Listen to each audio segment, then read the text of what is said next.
Kenyans of all walks of life have eulogized former President Mwai Kibaki as a great economist who will be remembered for steering the country into economic prosperity during his tenure, an advocate for peaceful coexistence in the country and the African continent, and also a visionary leader who had a great sense of humor. The news of the passing on of Kibaki was, however, received by profound shock by Kenyans, as to many he was just not a leader but a national father figure. As Kennedy Kimani now reports, President Uhuru Kenyatta has stated that the period of mourning will last until Kibaki is finally laid to rest, and he will be accorded a state funeral with full military honors.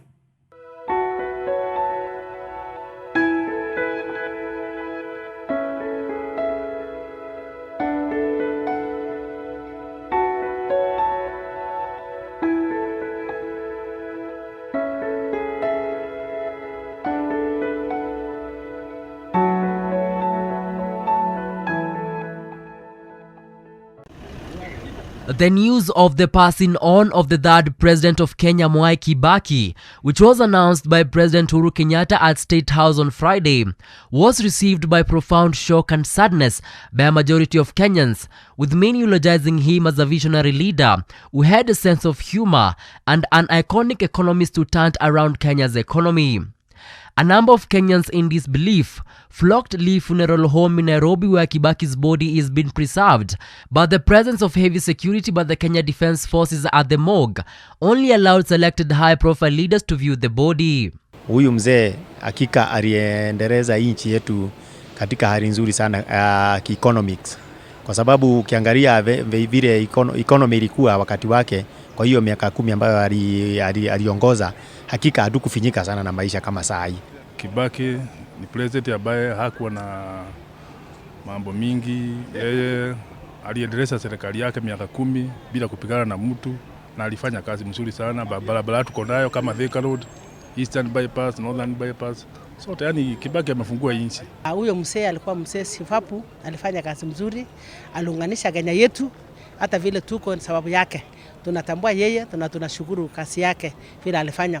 Tunaomba viongozi wengine waige mfano wake, kwa sababu ni mzee alisimama kabisa katika Kenya hii, na tuliona uongozi wake vyema katika Kenya yetu. Alikuwa mzee mwenye heshima kubwa sana, na tunamheshimu. Tulikuwa tunaheshimu huyo mzee vizuri sana, because katika utawala yake alionyesha amani ya kutosha, na ni mtu alikuwa anasikisa watu vizuri, na ni mtu alitaka nchi ya Kenya ikae kwa amani. Na kitu kingine alifanya maana sana ni kutuletea ile masomo ya bure, watoto wakasoma free, akapeana hata shule ikajengwa vizuri sana katika nchi yetu, na hakuwa na ukabila. Kulingana vile niliona mzee Kibaki, hakusema maana ati hukumchagua kwako hakutakunja CDF.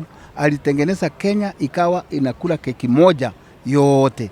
Many Kenyans say they will remember Kibaki for boosting the education sector by introducing free primary school education in the year 2003, where over 1 million children benefited from the program. Kenya's growth of infrastructure and other projects like the Thika Superhighway is also in the list of many other things that Kenyans say will remember Kibaki for. As a young Kenyan, I'm saddened, and still his memory will still always be in our hearts for the good things he has done for the country.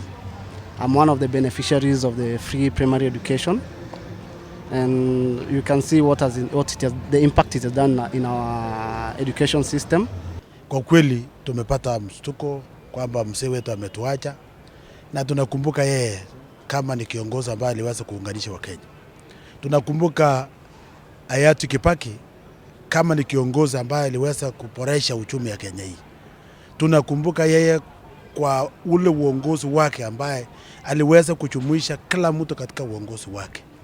Vile kwa mambo ya masomo, kwa wanafunzi wetu masomo ya bure, aliweza kuinua mambo haya. Na kuwa mzee mwenye mambo mengi, yeye alikuwa anafanya kazi akiwa amenyamaza na akiwa ana hata vita na mtu yoyote. Nakumbuka mzee Rais Kibaki kwamba yeye ndiye alileta uchumi wa nchi yetu, na pia aliongoza nchi yetu bila kuwa na cartels.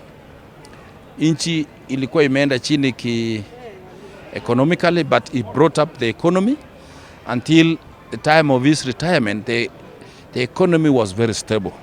The National Assembly Speaker Justin Muturi, who is also the Democratic Party leader, which was founded by former President Mwai Kibaki, has said that Kibaki leaves an indelible print in the journey of Kenya's economic transformation and has earned his place in the history of the making of the great nation. As you all know, President Kibaki is the founder of this party, and his legacy in this country is very, very deep. We appreciate, for instance, his great contribution towards the socio-economic progress of this country,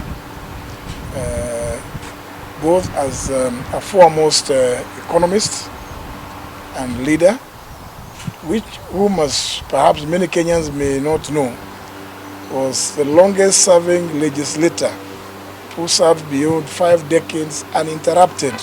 President Kenyatta has stated that the period of mourning will last until Mwai Kibaki is laid to rest, and he will be accorded a state funeral with full military honors. 90 years later, the curtains have fallen on Kenya's third president, Emilio Mwai Kibaki, but his memories, as many have put it, will forever remain in the hearts of Kenyans.